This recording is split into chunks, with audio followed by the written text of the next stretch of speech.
놓치지 않고 듣기로 나오니 오늘 은혜로운 시간이 되게 하여 주시옵소서. 예배를 방해하는 어둠의 권세들이 다 떠나가게 하시고 은혜로운 시간이 되게 하여 주옵소서. 예수님의 이름으로 기도를 드립니다. 아멘. 오늘 제목은 아시마라 하신 주님이라는 제목으로 말씀을 나누길 원합니다. 많은 은혜 받으시길 바랍니다. 잘 지냈었어요? 네, 반갑습니다. 할렐루야. 네, 주님이 여러분을 사랑합니다. 아멘. 주님이 여러분을 사랑한다니까요. 믿습니까? 네, 오늘 말씀은 여러분 잘 아시는 말씀인데 예수님께서 오병이어의 기적을 일으켰습니다. 오병이어의 기적이 뭐냐면은 보리떡 5개와 물고기 2마리로 몇 명을 먹였다고요? 5,000명을 먹이고 얼마나 남았습니까? 12강줄이나 남기는 엄청난 기적을 행했어요. 그것도 여러분 빈들에서, 그죠? 빈들에서 어떻게 그런 기적을 일으킬 수 있겠습니까? 오늘 또 우리 주님께서 오병이의 기적을 여러분 삶 속에 충분히 일으키실 줄로 믿으시길 바랍니다. 자, 그리고 예수님께서 이제 많은 무리들 가운데서 기적을 행했으니까 무리들이 동요가 되지 않겠습니까? 그죠? 그래서 예수님께서 제자들에게 재촉을 하면서 너희들은 먼저 배를 타고 건너편으로 가라. 그리고 우리 주님께서는 무리들을 이렇게 정리를 합니다. 집으로 돌려보냅니다. 돌려보내고 이제 예수님께서 따로 산에 기도하러 가시는 것을 보게 됩니다. 그런데 예수님께서 이제 밤이 맞도록 밤새도록 기도를 하시는데 오늘 여기 성경에 보니까 밤사경이라는 말이 있잖아요. 그래서 근데 이 이스라엘은 저녁 시간이 6시부터거든요. 6시부터 저녁 시간이란 말이에요. 그러니까 한 사경은 3시간입니다. 한 사경은. 그러니까 6시부터 한 사경은 9시까지잖아요. 그럼 2사경은 언제입니까? 9시부터 12시. 그리고 3사경은 12시부터 3시. 그리고 4사경. 오늘 사경이다 그러잖아요. 사경, 그죠? 이 사경은 바로 3시부터, 새벽 3시부터 6시까지라고요. 그래서 이제 우리 학자들이 이 추측을 하는데 한 3시에서 한 4시 됐지 않았냐 이렇게 봅니다. 그래서 예수님 파도가 이제 제자들이 배를 타고 가는데 이 돌풍이 분단 말이에요. 그래서 제자들이 죽게 됐는데 예수님께서 급해가지고 제자들을 구하러 오십니다. 무리를 걸어서 할렐루야. 무리를 걸어서 제자들에게 오셔서 제자들을 구원하는 그런 모습을 보게 되는데 그런데 놀라운 것은 그 과정이 참 놀랐습니다. 오늘 그 과정을 같이 은혜를 받기로 합니다. 우리가 배가 잘 순항하는 것처럼 인생이 잘 나가다가 인생의 한복판에서 생각지도 못하던 돌풍을 만나서 안간힘을 쓰고 진액이 다 빠지고 어떻게 무엇을 해야 할지 모를 때가 있습니다. 그러나 이렇게 인생의 돌풍을 만나고 이 길을 만났을 때 눈에 안 보이는 것처럼 보이는 예수님은 우리를 보고 계신다는 사실을 잊지 마시길 바랍니다. 그래서 우리가 위기에 빠지고 고난에 빠지면은 늘 우리가 착각을 하고 있던 게 있는데 그게 뭐냐면은 나는 혼자다. 나 혼자 이 세상에 내버려뒀다. 그러면서 나는 외롭다. 그렇게 생각을 하면서요. 하나님이 살아계시면 왜 내 위기와 이 고난을 나에게 주셨고 또 이 시간에 왜 주님께서는 이것을 못 본 채 하는가 하면서 별별 의심을 하고 생각을 합니다. 혼자 있다고 생각하면은요. 사람이요 더 외롭잖아요. 내가 혼자 있다고 생각하면은 두려움이 더 2배로 엄습해 오는 거예요. 그러나 우리 예수님은 우리가 결정적인 위기에 빠졌을 때 그의 강한 팔로 우리를 건져 주신다는 사실을 잊지 마시길 바랍니다. 오늘 말씀에 보니까 무리로 걸어오셨다라고 했는데 우리 주님께서 왜 무리로 걸어오신 줄 아십니까? 자기가 뭐 예수님께서 능력이 많다고 뽐내기 위해서 걸어오신 줄 압니까? 그게 아닙니다. 왜 주님께서 무리로 걸어오셨냐면은 새벽 3시, 4시 배가 없습니다. 그때는요. 배가 없으면 물 위에 걸어서라도 예수님 우리를 구원하여 오신다라는 겁니다. 무슨 말씀인지 아십니까? 제자들의 반응은 어떻습니까?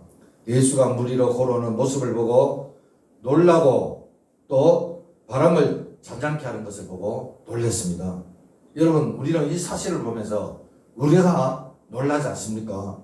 아니, 지금 24시간도 지나지 않았는데 조금 전에 예수님께서 500여의 기적을 행했는데, 그런데 예수님께서 지금 물 위를 걸어오시는 걸 보고 또 놀란단 말이야. 아니, 금방 예수님께서 기적을 베풀었는데 물 위를 걸어오시는 예수님 보고 왜 놀라는 말이에요? 여러분, 그렇지 않습니까, 여러분? 오늘 우리가 제자를 보면은 우리가 놀랐습니다. 그런데 사실은 여러분, 제자들의 모습이 우리들의 모습이 아닙니까? 기적은 금방 잊어버립니다. 하나님의 축복도 금방 잊어버린단 말이에요. 당장 먹을 것이 없고 입을 것이 없고 당장 위기에 부딪히면은요, 하나님이 안 보인다고 아우성을 하는 겁니다. 우리가 시험을 드는 까닭은 하나님의 기적이 없어서가 아니라 하나님의 기적을 쉽게 잊어버리기 때문에 그런 겁니다. 하나님의 은혜를 쉽게 잊어버려서 그렇단 말이에요. 여러분, 지난 과거를 한번 돌이켜보시길 바랍니다. 하나님의 은혜가 얼마나 컸던지 나를 위기에서 구해줬고 하나님의 그 크신 사랑을 우리는 그렇게 늘 잊어버린다 이 말이에요. 여러분, 갈릴리에 오신 그분, 안진병이를 일으키시고 눈먼 자를 뜨게 하시고 기붕어리를 길을 열게 하시고 그 예수님을 우리가 좀 집중 있게 우리가 바라봐야 되는데, 우리는 순간순간 파도를 보고 문제를 보고 어려움을 보고 시험을 보고 그래서 하나님이 함께 한다는 것을 잊어버린단 말이에요. 여러분, 오늘 또 우리가 그분이 우리를 찾아오셨는데 여러분 안에서 기적을 베푸기를 원하고 삶 속에서 능력을 행하기를 원하는데, 우리는 여러분 이것저것 재고 먹는 거 직장 이런 여러 가지로 정말 억눌려 가지고 두리지처럼 사는 내 인생인데요. 여러분, 오늘 우리가 여기서 벗어나서 독수리처럼 날아오르길 바랍니다. 할렐루야. 문제를 밟고 세상을 활용하면서 독수리처럼 날아오를 수 있는 여러분들이 되길 바랍니다. 그것이 오늘 하나님 우리에게 주시고자 하는 말씀인 거예요. 많은 사람들이 교회를 떠납니다. 대부분의 교회는 본질인 그것을 삼지 않고 비본질에 너무 신경을 쓰고 시간을 보내고 있단 말이에요. 우리는 본질에 목숨을 걸어야 됩니다. 우리는 본질을 바라봐야 됩니다. 여러분, 우리는 정통적인 거, 역사적인 거 중요하지만 여러분, 우리는 예수님께 집중을 해야 되는 것입니다. 마가복음 7장 24절을 보니까 귀신 들린 어린 딸을 데리고 있는 한 여인이 예수님께 찾아왔어요. 여자는 죽을 만큼 간절했습니다. 진지했습니다. 그런데 예수님 반응이 좀 심상치가 않아요. 예수께서 여인에게 말합니다. 자녀들이 먹는 빵을 가져다가 개에게 던져줄 수 없다. 이 말을 해요. 그러니까 예수님이 여인에게 너는 개다 이렇게 말을 합니다. 예수는 왜 이렇게 소외당하고 희망이 없는 이 가련 모녀에게 이렇게 혹독한 말을 합니까? 그런데 그 여인이 대답하는데 그렇습니다. 주여, 그렇지만 개들도 식탁 밑에서 자녀들이 떨어지는 부스러기를 주워 먹지 않습니까? 개들도 부스러기를 먹지 않습니까? 의외의 대답이 나온단 말이에요. 이 여자가 화를 내야 마땅하지 않습니까? 여인의 반응은 이런 것이죠. 자존심 상한 말씀 괜찮다 이거. 나는 개의치 않다. 그거는 중요하지 않다. 중요한 거는 내 딸이 나음을 받는 거다. 내 딸에게 있는 귀신이 쫓겨나가는 거다. 오로지 주님, 부스러기의 기적이라도 좋으니 나에게 100% 달라 이 말입니다. 우리가 신앙생활 하는데 왜 걸려 넘어지는 줄 아십니까? 자존심 때문인 거예요.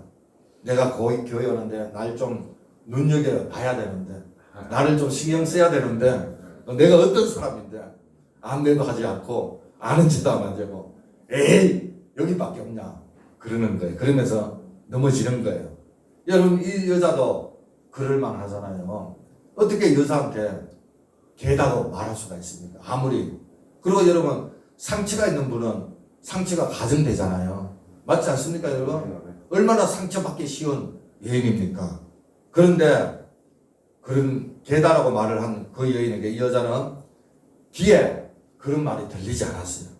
자기 딸이 귀신 들려서 매일 밤 고생하면서 넘어지는, 그래서 그 딸의 치료에 대해서 간절함이 이 여인에게 있었던 것입니다. 그래서 이 여인에게 발견한 것이 무엇입니까? 바로 부스러기 믿음인 것입니다. 다 안 줘도 좋다 이거예요. 부스러기라도 좋다 이거예요. 이게 바로 부스러기 믿음인 것입니다. 얼마나 은혜로운 믿음입니까? 나는 그거라도 만족합니다. 이거예요. 믿음이다 무엇입니까? 자신이 아무것도 아니고 아무것도 할 수 없는 존재라고 시인하는 것이 바로 믿음인 줄로 믿습니다. 자신을 내세우는 것은요 믿음이 아닙니다. 자존심 때문에 믿음의 세계에 발을 딛지 못하는 많은 사람들이 우리 주변에 얼마나 있습니까? 상처를 받았다는 그 자체가 이미 믿음이 아니에요. 자기가 살아있다는 증거이거든요. 내가 자존심이 있다는 것은 살아있다는 증거입니다. 죽은 사람은 무슨 상처가 있습니까? 이제 우리는 부스러기라도 감사할 줄 알아야 합니다.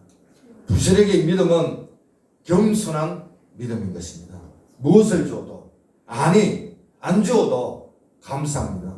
다니엘은 그리 아니하실지라도 나는 하나님께 감사하겠다. 나는 하나님을 섬기겠다라고 고백을 했습니다. 여인에게는 이런 믿음이 있었습니다. 예수님은 이렇게 대답했어요. 예수님이 귀신아 떠나가라 안 그랬어요. 너가 그렇게 말했으니 너가 그렇게 될 것이다. 너 믿음대로 될지어다. 할렐루야. 그 순간에 딸의 귀신이 떠나갔습니다. 우리는 기도를 합니다. 그런데 허공을 치는 기도를 얼마나 많이 합니까? 그런데 어떤 기도는요 몇 마디 하지 않았는데 눈물이 있고 참회가 있고 믿음이 생기는 기도가 있습니다. 그래서라도 우리 주님은 오십니다. 안심하십시오. 주님은 여러분 곁에 항상 계십니다. 이게 부딪혔을 때 흔히 우리들은 혼자라고 생각을 합니다. 그래서 외롭고 고생스럽다라고 생각을 합니다. 누가 옆에 있으면은 그렇게 외롭지가 않습니다. 마가복음 4장 35절에 보니까 예수님이 배에 계시면서 주무십니다. 한 모퉁이에서. 그런데 제자들 같이 타고 있었거든요. 돌풍이 일어납니다. 파도가 칩니다. 제자들이요 우왕좌왕합니다. 죽게 되었습니다. 근데 예수님께서는 배에서 베개를 베고 주무시고 있단 말이에요. 여러분 우리는 여기서 또 하나 중요한 사실을 발견합니다. 위기 앞에서 어째서 예수님 제자들은 혼비백산하여 예수님을 깨우고 있냐 말이에요. 여러분 제자들은 지금 파도를 보고 무서워합니다. 그런데 예수님은 파도를 보고 주무신단 말이에요. 차이가 뭡니까? 제자들은 당황하고 예수님은 초연합니다. 그 이유가 뭡니까? 여러분 제자들은 지금 돌풍이 파도가 위기라는 거예요. 절망이라는 거예요. 죽게 되었다라는 거예요. 그런데 예수님은 이 돌풍이 위기는 지나가는 바람이다. 이렇게 생각을 했습니다. 거기에 차이가 있는 거예요. 그래서 주님은 주무실 수가 있었고 제자들은 우왕좌왕했던 겁니다. 생각해 보세요. 배가 물에 빠진다면 제자들만 빠집니까? 예수님은 안 빠집니까? 예수님도 똑같이 빠집니다. 여러분 제자들은 왜 예수님도 빠진다라는 생각을 못했을까요? 여러분은 절망을 어떻게 생각하십니까? 여러분의 인생에 갑자기 끼어든 해석할 수 없는 위기상을 여러분 어떻게 해석을 합니까? 뭐라고 해석을 합니까? 여기에 또 하나 우리가 중요한 걸 발견하게 되는데 한계에 부딪힌 제자들이 드디어 예수님을 찾았다는 거예요. 어려울 때 예수님을 찾았다는 거예요. 물론 여러분 어려울 때 한계에 부딪혔을 때 예수님을 찾는 것만도 다행입니다. 그런데 여러분 우리가 한번 생각해 보시길 바랍니다. 예수님께서 주무신다고 했는데 안 깨워도 주님은 다 아실 거라고 생각을 하지 않습니까, 여러분? 여러분 그것을 생각해야 됩니다. 이게 우리의 믿음의 한계입니다. 인내의 한계인 것입니다. 지금도 그래요. 주님은 꼭 주무실 것 같아요. 주님이 깨어 계시고 나와 함께 계신다면 왜 내가 이렇게 날마다 힘이 들어야 되는가? 왜 나에게 이렇게 고통이 오는가? 그리고 주님은 나하고 상관이 없다. 이렇게 생각을 하는 거예요. 이게 믿음의 경계선인 것입니다. 그래서 믿음에 실족하기도 하고 때로는 믿음에 승리하기도 하는 것입니다. 예수님께서 제자들에게 하신 말씀이 무엇입니까? 왜 그렇게 무서워하느냐? 왜 그렇게 흔들리느냐? 믿음이 적은 자여. 할렐루야. 아멘. 여러분 무서워한다는 말은 뭡니까? 두려워한다는 거잖아요. 여러분 두려워한다는 정체란 뭡니까? 두려움의 정체. 그것은요 믿음이 없는 겁니다. 여러분이 믿음이 없으면 두려움이 있는 거예요. 할렐루야. 아멘. 예수님께서 하신 말씀이 왜 두려워하느냐 이거예요. 아직도 믿음이 없느냐 이 말이에요. 너 코앞에 예수가 있지 않느냐, 아멘. 내가 있지 않느냐, 그 얘기거든요. 참 이상하지요. 예수님을 보고도 못 믿어요. 만지고도 못 믿어요. 코앞에 있는데도 못 믿어요. 그래서 예수님이 말씀하셨어요. 왜 두려워하느냐, 아멘. 왜 믿음이 없느냐. 아멘. 여러분 옆에 예수님이 계시는데, 여러분 안에 예수님이 계시는데, 그런데 안 계신 것 같고 주무시는 것 같고 멀리 예출한 것 같고 그래서 두려워하는 거예요. 사실이지 않습니까, 여러분? 여러분이 지금 현주수가 그렇지 않습니까? 안 계신 것 같고 내 얘기를 안 들어주시는 것 같고 내 기도를 안 들어주시는 것 같고 그래서 두려운 거예요. 사랑하는 여러분, 여러분 눈앞에 예수님이 계십니다. 여러분이 예수님께서 주무시지도 않고 불꽃 같은 눈동자로 아멘. 여러분을 지켜주실 줄로 믿습니다. 아멘. 손을 뻗치면 계시고요. 말씀하시면 들으시고요. 기도하시면 아멘. 응답하시는 주님인 거예요. 아멘. 내가 믿었던 예수님, 이분이 누군지 아십니까? 위기를 잠재우고 파도를 잠잠케 하시고 바다 위를 걸어가시는 그런 분이다. 자연을 명령하시는 분입니다. 그분이 여러분이 믿는 예수님이에요. 아멘. 너와 여러분이 믿는 예수님이고 아멘. 여러분 곁에 계시는 예수님이에요. 아멘. 그분에게 가시길 바랍니다. 아멘. 그분을 깨우시길 바랍니다. 그분으로부터 말씀을 들으시길 바랍니다. 그분의 음성을 들으세요. 여러분 안에 있는 모든 두려움은 순식간에 사라질 줄로 믿습니다. 한 번은 해당해서 예수님께서 말씀을 가르치러 갔지만 예수님 만난 사람이었어요. 누굽니까? 손이 오그라드는 사람이었어요. 예수님은 그 사람에게 말합니다. 너 손을 펴라. 아멘. 그러자 이 사람이 즉시 손을 내밀어 손이 펴졌습니다. 여기 아주 중요한 메시지가 있습니다. 예수님께서 오그라든 손을 펴라. 그러니까 이 남자가 대꾸하지 않습니다. 이유를 묻지 않습니다. 이론을 달지 않아요. 그냥 손을 폈어요. 왜? 펴라니까. 누가? 예수님이. 그것이 믿음이에요. 믿음이 이렇게 단순한 거예요. 아멘. 아멘. 의심하고 회의하고 생각하는 게 아닙니다. 우리들의 문제가 뭐냐? 하나님을 왜 이렇게 떨어지게 믿느냐? 이거예요. 의심이 많아서 내 생각이 앞설 때가 있고 내 경험이 앞설 때가 있는 거예요. 그래서 안 되는 거예요. 여러분 성경을 보면서 우리 14장 마태복음 오늘 그 우리 봉독한 데 있잖아요. 14장 그 앞절에 보니까 13장 마지막 절 58절에 그들이 믿지 않음으로 말미암아 거기서 많은 능력을 행하지 않았다 그랬어요. 그들이 믿지 않음으로. 믿음은 그거예요. 믿으면 많은 능력을 행하고 그들이 믿지 않음으로 말미암아 거기서 많은 능력을 행하지 않았다 그래요. 이게 무슨 말입니까? 능력은 우리 믿음에 있는 거예요. 나의 신앙 고백에 있다라는 거예요. 여러분 그냥 말씀대로 순종하면 돼요. 이 손에 오라지 사람에게 치유하는 거 간단해요. 예수님 펴면 되는 거예요. 그게 다른 의심이 없지 않아요. 여러분 마음이 복잡한 바리새인들, 종교 지도자들, 여러분 그들이 얼마나 지식이 많습니까? 그런데 그들은요 자기의 어떤 생각에서 벗어나지 못하는 거예요. 자기의 가치관, 자기의 사고방식에서 벗어나지 못하는 거예요.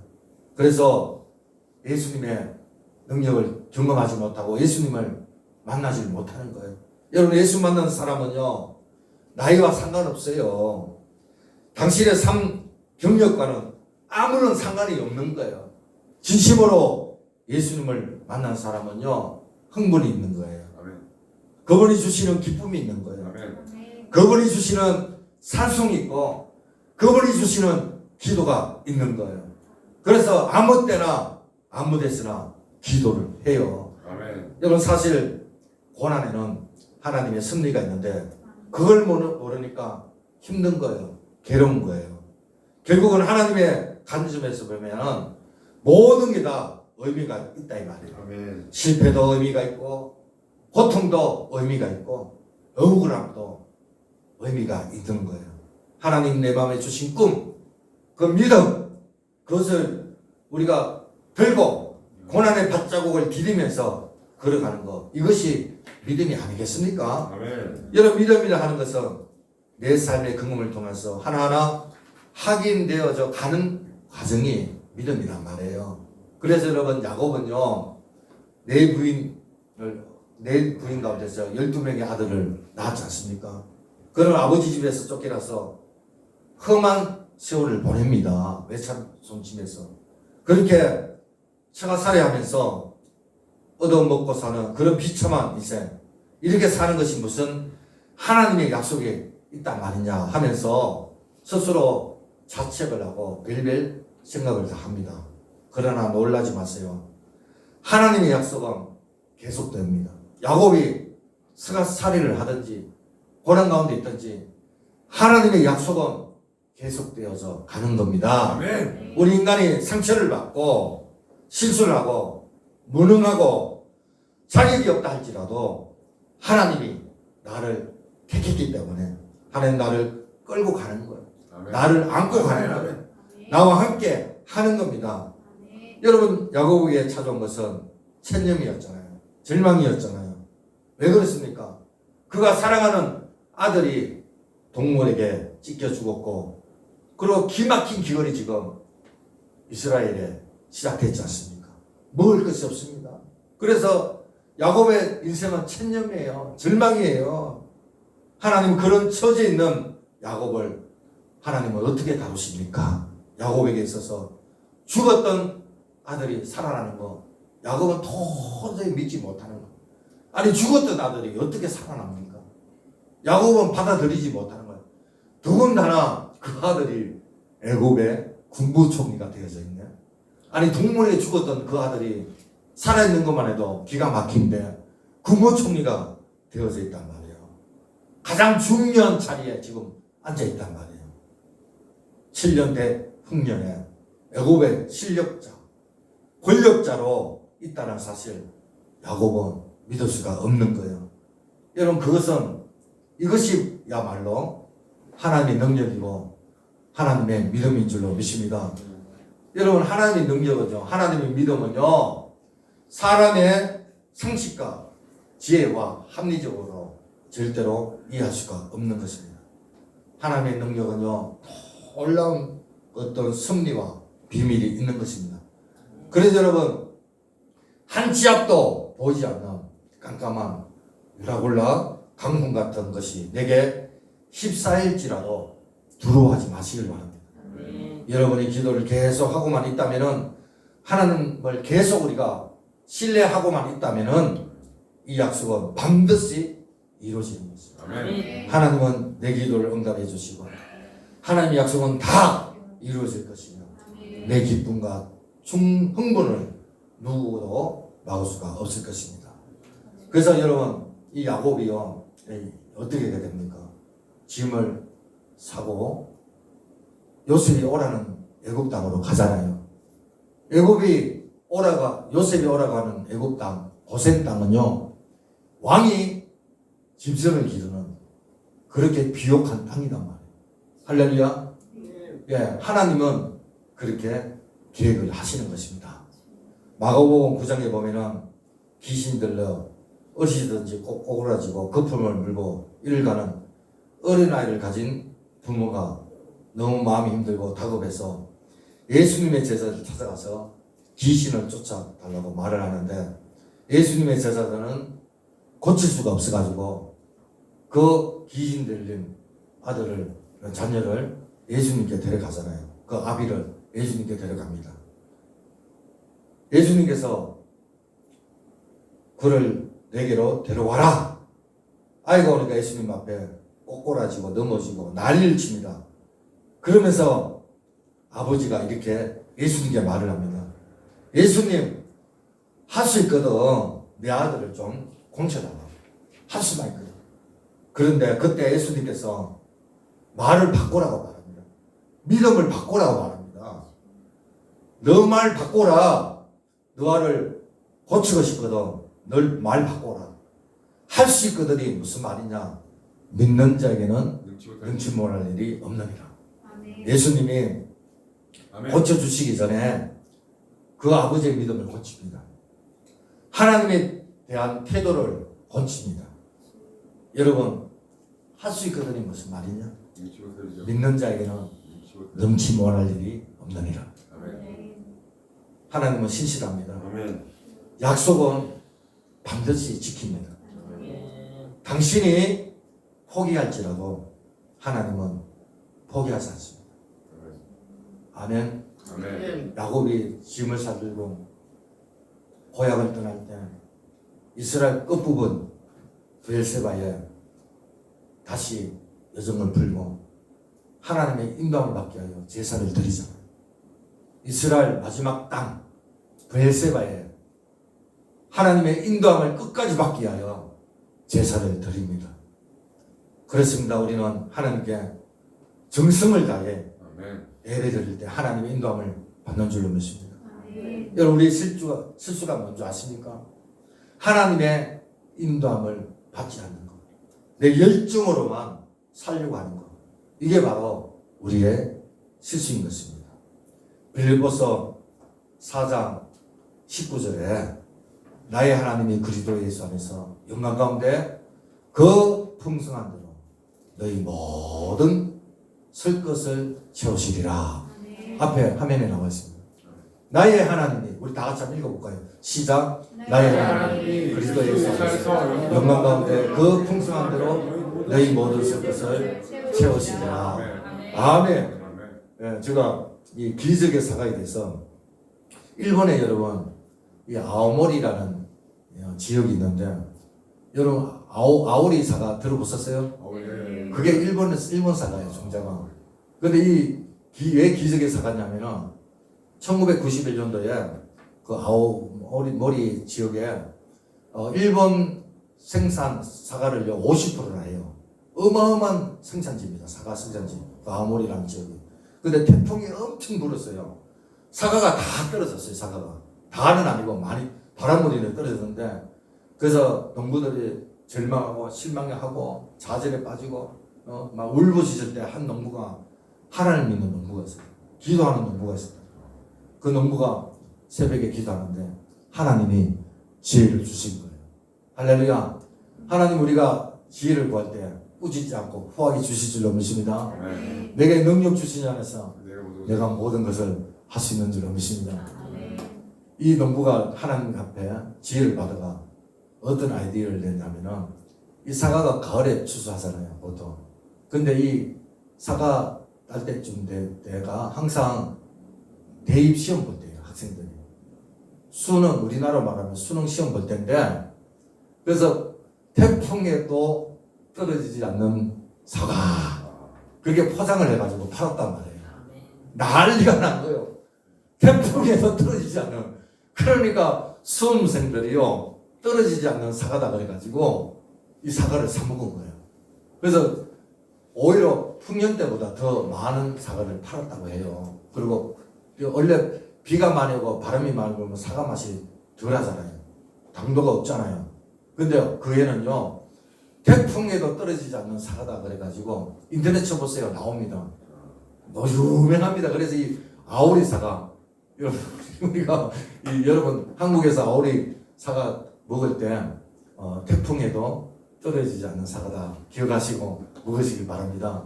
하나님은 이렇게 일을 하시는 거예요. 하나님의 섭리는요, 우리는 몰라요. 여러분 대표적인 경우가요, 노아 방주입니다. 노아가 하나님의 음성을 들었어요. 산에서 방주를 지어라. 이해가 안 돼요.